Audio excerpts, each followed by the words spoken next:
ce qui me permet, moi, de toujours rester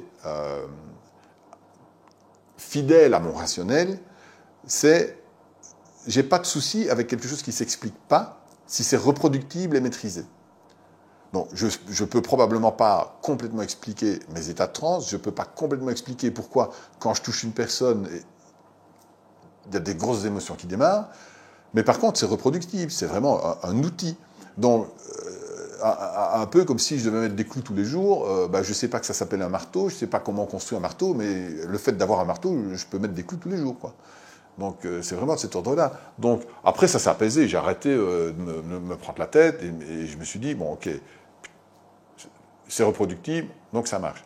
Après, ce que j'ai continué à faire, c'est aller lire énormément d'ouvrages sur la psychologie, le fonctionnement humain, de manière à vraiment comprendre quels sont les mécanismes humains de comment se crée un problème, comment on sort d'un problème, etc. Et pas me retrouver juste avec de la symbolique un peu mystique on a fait une transe comme ça avec tel animal de pouvoir et ton ange gardien et tes animaux protecteurs vont résoudre ça.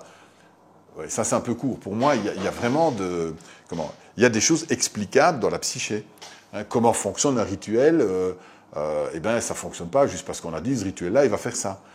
Il y a plein de données symboliques dans un rituel et ça n'est pas parce que c'est un rituel que ça marche. Ça marche parce que dans le rituel, il y a toute une série de symboles qui viennent toucher, qui viennent frapper l'inconscient de la personne et qui aident à mettre en mouvement des choses qui étaient figées.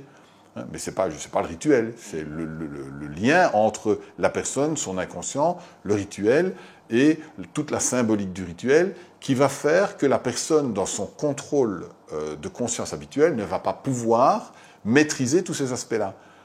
Et donc ça va passer à travers le filtre de toutes ces protections conscientes et aller toucher dans l'inconscient quelque chose de beaucoup plus vaste que la perception qu'elle a d'elle-même. Et c'est comme ça que ça fonctionne.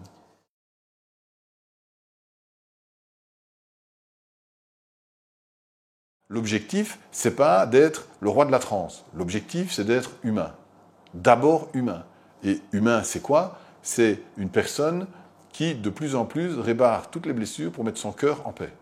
Alors, chez certaines personnes, ça passe par la transe parce que c'est naturel. Dans mon cas, c'était naturellement la fuite, donc j'ai utilisé ça.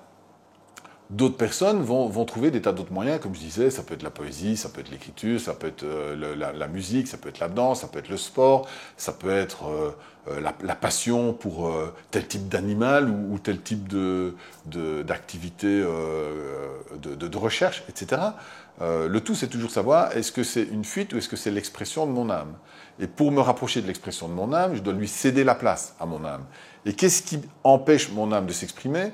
C'est toutes les blessures psychologiques qui sont venues créer un carcan qui réduit l'expression et l'expansion de l'âme. Et ce carcan-là, c'est toutes les blessures affectives.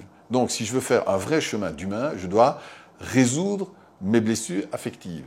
Et pour ça, je peux utiliser la transe. Et pour moi, le seul vrai bon choix pour un humain, s'il veut faire un chemin spirituel, c'est pas de s'élever dans les hautes sphères de la spiritualité. C'est de descendre au plus profond de son cœur et aller apaiser son cœur. Et la dimension spirituelle de la personne, elle apparaît toute seule au fur et à mesure où la personne répare ses blessures de cœur. C'est un peu comme Jung disait, ça sert à rien de... le seul moyen pour être lumineux, c'est pas de regarder la lumière, c'est de plonger dans son ombre et libérer les parts de lumière emprisonnées dans l'ombre.